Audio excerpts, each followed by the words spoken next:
Life, I'm Dean Wilson. I'm so glad you've joined us today. And just a reminder, goodlifetelevision.org is always there, and all the interviews that we do are up there. So if you're seeing this on Facebook or YouTube or somewhere else, you can always go to our website to see all the full form interviews along with powerful clips. And we have a really special guest today, our Congressman Salud Carbajal is with me. Thanks for coming. Thank you for having me, Dean. Before we came on, we were just talking about he's got to get back September 14th because they've got to fund the government. It's the first guest where I've had a conversation about funding the government, but I guess that's one of the things you do. Yes. A little bit of background on you, just real quick. We're in California's 24th district for those who are watching from somewhere else, and you've served here in many different capacities, but as a congressman since 2017. Congressman Carbajal is on the House Armed Services Committee, House Agriculture Committee, and the Vice Chair of the House Transportation and Infrastructure Committee. And I'm really interested in your background. One of the things about this interview, hopefully, is that we don't have to talk politics. It's kind of a nice. That's a good thing. You probably get enough of that. Yes. But I wanted to start before we get into some of the things going on. So you were born in Mexico. You came to the United States at age 5, youngest of 7, Mm-hmm. and your dad and your father was a farm worker. Ended up in Oxnard. Mm-hmm. Part of the Bracero program, the guest worker program of the 50s and the 60s. In the 50s and 60s, and now you're a sitting congressman. Well, this is amazing.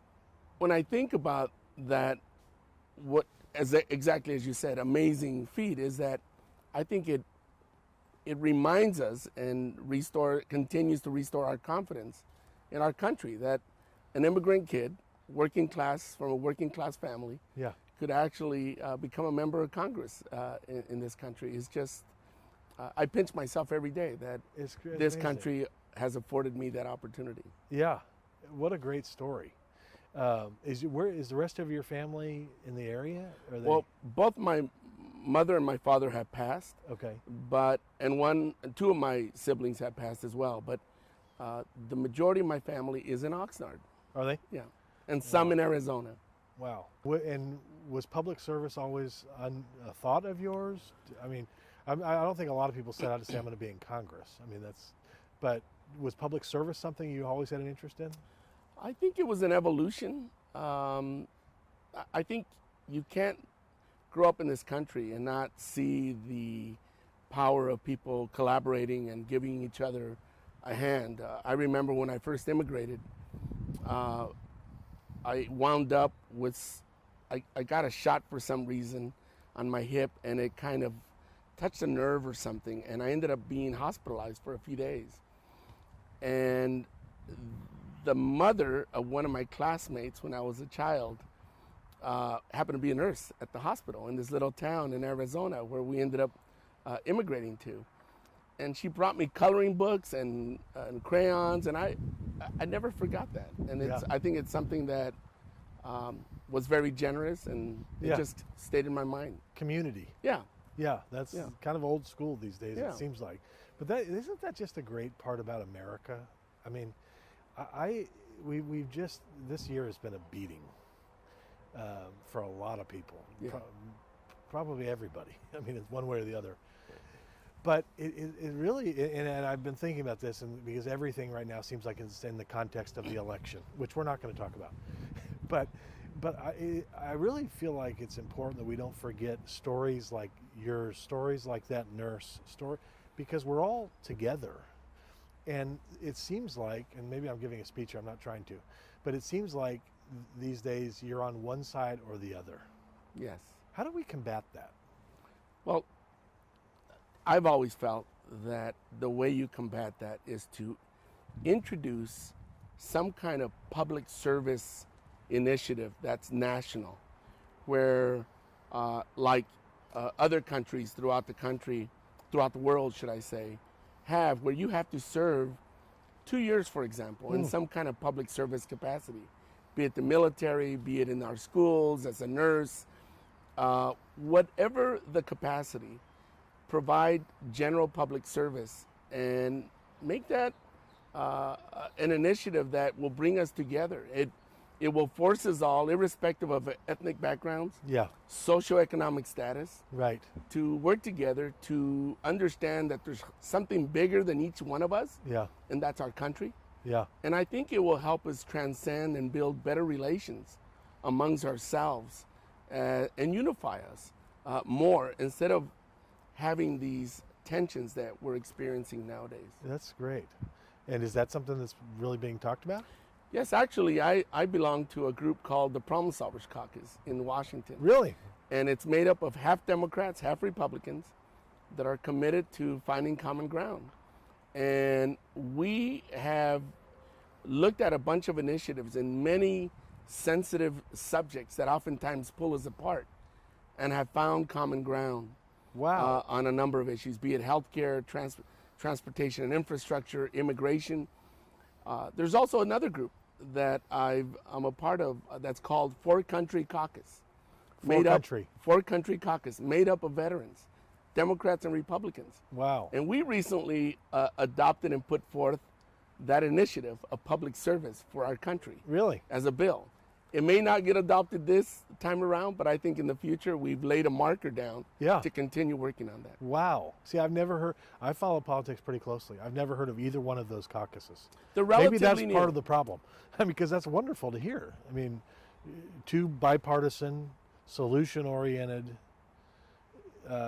groups where you all are working together to try to solve problems. Yeah, try to find common ground instead of being stagnant or caught up with this skirmish that is a daily occurrence in Washington. Yes.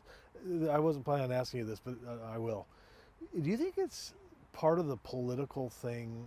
Do you think part of the problem is that the House elections are every 2 years, so it seems like there's constantly, I mean, I don't know how you feel, but it must feel like you go to work for, a year and a half, or so, year and a half, and then you're running again. Is that?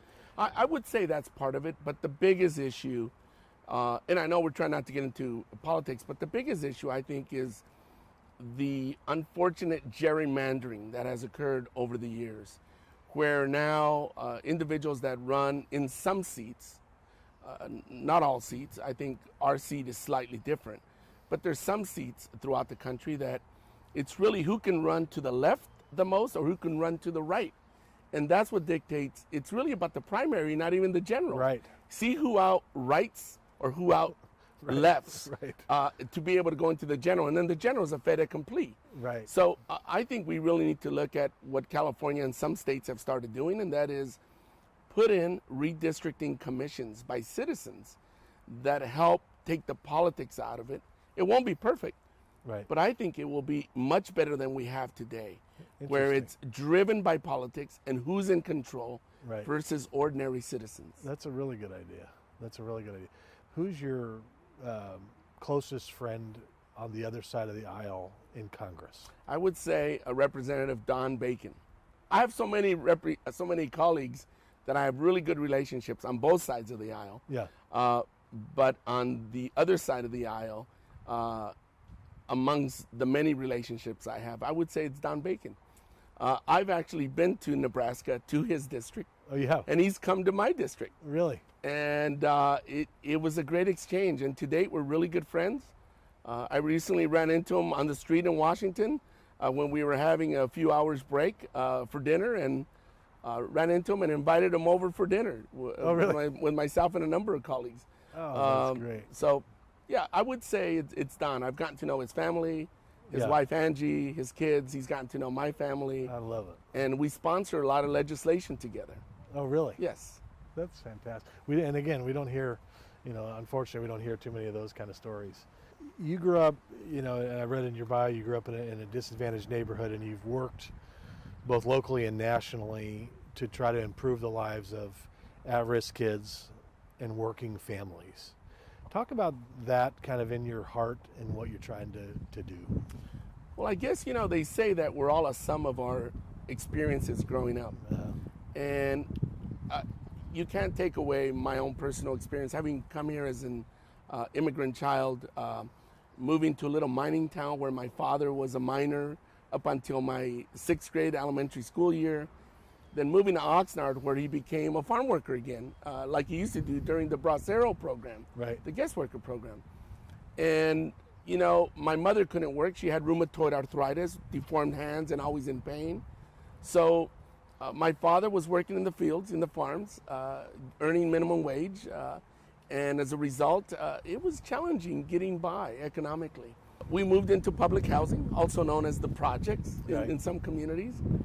And despite the economic challenges, I was able to do well in school and ended up getting accepted to the schools that I applied to and ended up coming to UCSB. But that experience of knowing what it's like to grow up with some economic challenges, I think reminds me that while we have a great country, we also have great disparities, and we need to provide more educational opportunities and opportunities so that people could get ahead. Yeah. Not a handout, but a hand up. Yeah. Where people could get a good education. People could serve in the military like I served in the Marine Corps. Yeah. And to be able to better themselves and have a real shot at the American dream. Yeah. And I think the way you do that is look at programs and measures that eradicate poverty, that provide people with opportunities to get a good education, to get ahead, to get good jobs, and to be able to just allow people to have the foundation by which they could live what we all search for in this country, and that's the American dream. Right, and education is just such a critical piece. Absolutely. And you had that opportunity and took I was advantage of lucky. it.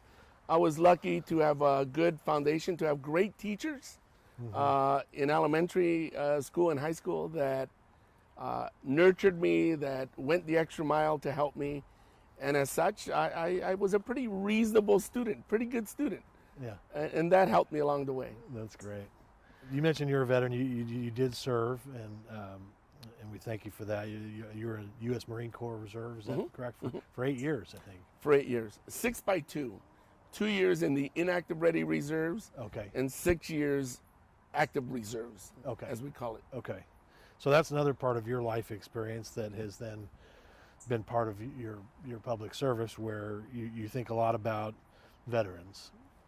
And I was reading that you've done some things in terms of veteran treatment and specifically combating veteran homelessness. And I think there was some legislation even last year that I read about. Can you talk a little bit about that? What your goal or dream would be for that? Sure. Work. Right now, veterans who get disability compensation, some of which are homeless, their income gets counted towards the housing requirements. And Homes of the Brave, or for the Brave, is legislation that I sponsored that would not count that income so that they could qualify, especially those that are homeless, have more opportunities for housing options. Right. And, you know, to be able to understand that many of our veterans today are homeless and that they deserve better because they serve for us. It's time we help them get stable and get back on their feet. So that's one piece of legislation that I put forth to try to provide more housing opportunities to our veterans. Yeah. You know, we're the Turner Foundation's kind of in the housing business in part. That's been our history over. And so I have a soft spot for housing. But I wonder if there could ever be a model, and maybe this already exists, it probably does, but a model of veteran-only kind of complexes where you specifically, both on an affordability side and on maybe the permanent supportive services that you could put in place. I wonder if maybe something like that exists, but it's an interesting concept to me because I think housing is so important. Absolutely. Well, the good thing is that there are some pilot projects like that are being developed as we speak. One is in Los Angeles. Really? And don't forget, when it comes to the VA, there's also homes more so for elderly individuals that need housing in the sunset of their life. But there's vouchers, Section 8 housing opportunities that exist as well.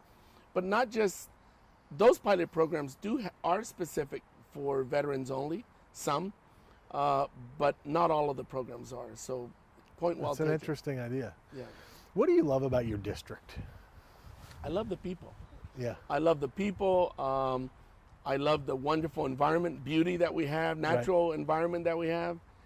You know, whether you consider the mudslides or fires that we had in Montecito or in this broader community, people always come together to do concerts, to help each other out, to just give each other a hand and support one another. In San Luis Obispo during this pandemic, everybody came together to set up, or stand up, should I say, an alternative medical facility at Cal Poly, San Luis Obispo. As a result of the impending closure of the Diablo Canyon Power Plant, people have come together, business community, stakeholders from all walks of life, to look at how we can mitigate the economic challenge that that's going to provide in the San Luis Obispo County area. Yeah.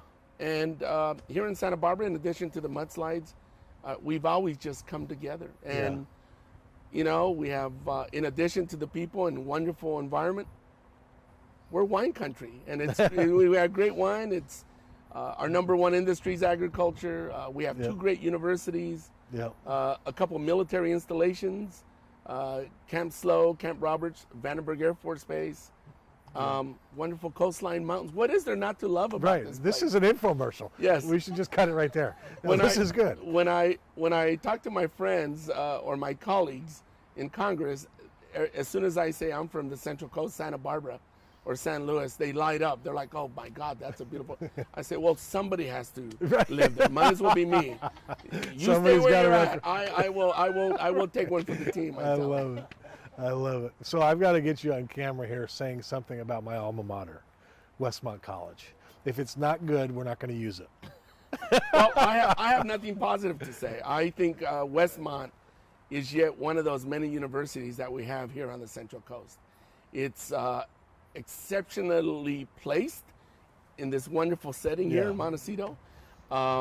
It's a great institution. It has great boosters and supporters, and produces great qualified students. It's a great institution. I was lucky to represent it on the Board of Supervisors. Oh, yeah. And was part of the decision making when they moved forward the master plan Were to you modernize the campus. And yes, I voted for it. Well, Gail Beebe's going to be here in 2 weeks, so I didn't know that. Well, and talking about Gail Beebe, what an exceptional individual. Yeah. Westmont is so lucky to have in its leadership President Gail Beebe. He's just remarkable. Yeah, I agree.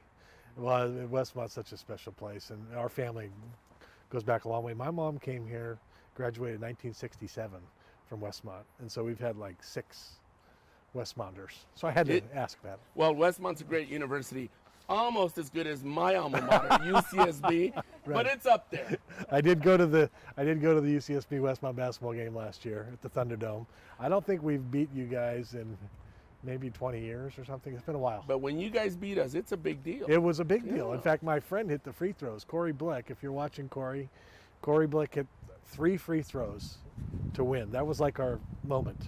And then you beat us every other year by like 30. But that's all right. But, you know, in keeping with Westmont, let me just say that the values of Westmont, of giving and being generous, the students, that has been inculcated in the students. And I know they've had trips to Baja and Mexico and other places throughout the world where they just go on these delegations to help out and build for those that are less fortunate. How amazing to be able to have such ambassadors in the students. I think it reflects the greatness of the institution that it is. Yeah, well, thank you, and I agree. In fact, when we recently hired for a couple positions, and it's just amazing how the Westmont applicants tend to rise to the top. I mean, we're not trying to play favorites, but they turn out some quality humans. Did I say my deputy district director is a graduate of Westmont? No. Yes. Well, there you go. Diana Villanueva. Is that right? Yes. All right. Well, there we go. Westmont Warriors, baby. Although I do bring in my UCSB shirt often. She kind of frowns at me when I do that, but we're in the middle of a pandemic right now. It's not over. What are your thoughts right now on where we are? And I know you probably know a lot of things the rest of us don't know. But is there a glimmer of hope? Well, I think it's been going on for a while now. So I think we're starting to get our footing, trying to make sense of this fluid situation. It's not like we have a pandemic every 20 years. I mean, the last one was 1917. Right. So this is a very fluid, different crisis that we faced. And there's been some setbacks in the way we've handled this at all levels, without getting into finger pointing. Yeah. I think we could have done better coming together and orchestrating a better strategy. But that's neither here nor there. The question is, how do we go forward? And I think in light of the time that we've had since it started, I think we've gotten a little better in understanding what we need to be more successful. We need to produce more tests and get them more available throughout the country and states and in our local communities. Yeah. Because that allows us to have one tool to help us reopen sooner rather than later. Right. Our schools, our businesses, our societies, our communities. And hopefully a vaccination comes sooner rather than later. That would be great, because that will really allow us to open up and come back to, hopefully, the way things were to a great extent before. Yeah. But I think we're at a crossroads. I think we're making headway. Things have gotten worse, but I'm hopeful that we're able to come together as a country. Yeah. And as governors throughout the country, and move us forward in a way that we can open up safely, and that we have all the tests, tools, and vaccinations to get back to a better place. You can't predict when a vaccination is going to be there, but do you think it's this year? You think it's early next year? I will tell you, CDC, the Center for Disease Control, has been somewhat politicized and polarized lately. Yeah. But in the past, when CDC would say, we are likely to come out with, you would put a lot of value on it. Yeah. I'm not sure if we did hear an announcement that there might be something coming before the end of the year. I'm hopeful that that's accurate and it's true, and if it is, right, it'll be great for everyone. Yeah. If it's political hyperbole, yeah, it's not going to serve any of us. Right. But let's hope that and that it was said in good faith, and if that's the case, hopefully before the end of the year. Yeah, that'd be great. But then there's the ramping up of this distribution, right, and that may take months as well. Yeah. Because there's the production and then the distribution. Yeah. And you did walk in here with your mask on, and we are socially distanced, for the record. What would you say to young people about the importance of public service? I would say, in addition to wanting to better your own life, your career, your goals in life, one of your goals should always be, not even at some point in your career, hopefully sooner rather than later, or throughout your career, working towards something that's bigger than you. Yeah. Working towards something that betters the lives of those around you, whether it's our country as a whole, our state, our local community. You have to work for something that's just beyond me. It has to be a we in there as part of your overall values. Yes. And I think you can bridge both. Be dogged about your goals to achieve your whatever educational or business goals, whatever it is you have. But don't forget, we have to ask ourselves a question. What are we doing to help others? And at what scale? Internationally, nationally, locally? Yeah. And I think if that's part of the modus operandi of young people growing up, it'll help make our world a better place. That's beautiful. Service is so important. I think in fact, you know where I was? I was in Washington in 1994. Were you ever involved with the National Student Leadership Forum? But I've heard about it. Yeah, it was something, I don't know who runs it, but one of the speakers, I'll never forget this, and I wasn't married, didn't have kids, but he said, I think we spend a lot of time teaching our kids to achieve, but we don't spend enough time talking about serving. And that stuck with me. To this day, 26 years later, I think about that because achievement's great. I mean, like you just said, you said it perfectly, but I mean, achievement's great, but service brings so much life and so much, and also when you're talking about, bipartisanship, it's pretty hard to fight with somebody who you're serving. Yeah, absolutely. Absolutely. Well, talking about service, that's what Westmont is great for. Yeah. Achieve your goals, go out there, conquer the world, but don't forget service. That's what, if there was one word that Westmont epitomizes, it's service.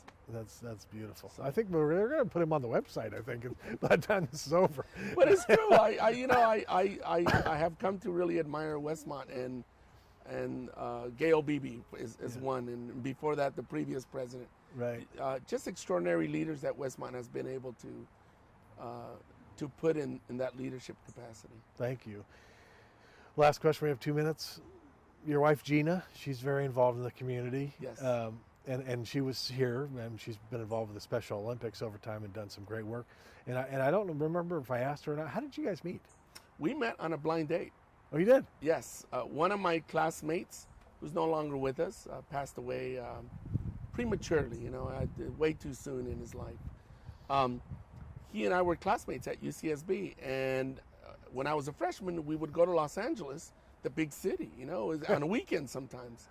And his family was from there, and we would spend the weekend at his family's home. And my brother, who was on leave from the Marine Corps, happened to be getting married in Los Angeles on the whim. And he invited, obviously, the family to go, but my parents, being a humble beginnings, and the rest of the family were not going to be able to go on the whim to Los Angeles to his wedding, a small wedding. So I told my friend, why don't we go to Los Angeles this weekend like we've been doing every once in a while? We'll go to my brother's wedding, and then you and I will go hang out or do something. His girlfriend at the time called him up and said, hey, you're here in Los Angeles, and you're not going to take me out? You're going to hang out with your friend? So he was going to leave me at my brother's wedding with her family. They were going to go off and do their thing, and I'm like, come on, don't do that. Why don't you have your girlfriend call up her friend? Right. We'll double date. We'll go out to dinner, and that's it. There we are. And Gina was the friend, and we went out to dinner and hit it off. And wow, how many years of marriage? Going on 35. You need to know that number. Yes. Yes. Going on 35. Absolutely. And she had no idea she was heading for the halls of Congress at the wedding. We were two kids from working class families, and just she's my rock. She's my much better half. And so I wouldn't be where I'm at without her. She's always been supportive. She's just awesome. Yeah, she's a special part of our community, and so are you, and we're thankful for you. Well, thank and you. So we politics is such a contact sport these days, and so ugly. But just we're thankful for your service. And the other thing, last point or thought is, I think also one of the lost arts might be assuming the best about people. Yes. Don't worry about the D or the R at the end of their name. What if they're just like a good guy? Well, I think that's, people oftentimes ask me, what's been the biggest surprise in Washington? And it's been that most people from both sides of the aisle are relatively good people. Yeah. And, when I first came to Congress, I took a civility pledge and reaffirmed what I had always worked towards. Not always successful, but I work towards it every day. And that is to work towards not demagoguing one another. Don't forget, partisan legislatures in Congress are meant to debate. Right. To be passionate about your differences, different points of views. Right. But they're not supposed to be such that you hate one another or that you demagogue one another. Yeah. You have to work to keep that emotion in check. Yes. And I think if you do that, you're able to find common ground more often than not. Yeah. And I can tell you of so many members in Congress that I have great relationships with from the other side, that we know, our wives know each other, we've traveled together, we like one another. And I think it goes back to working hard to not demagogue one another. Yeah.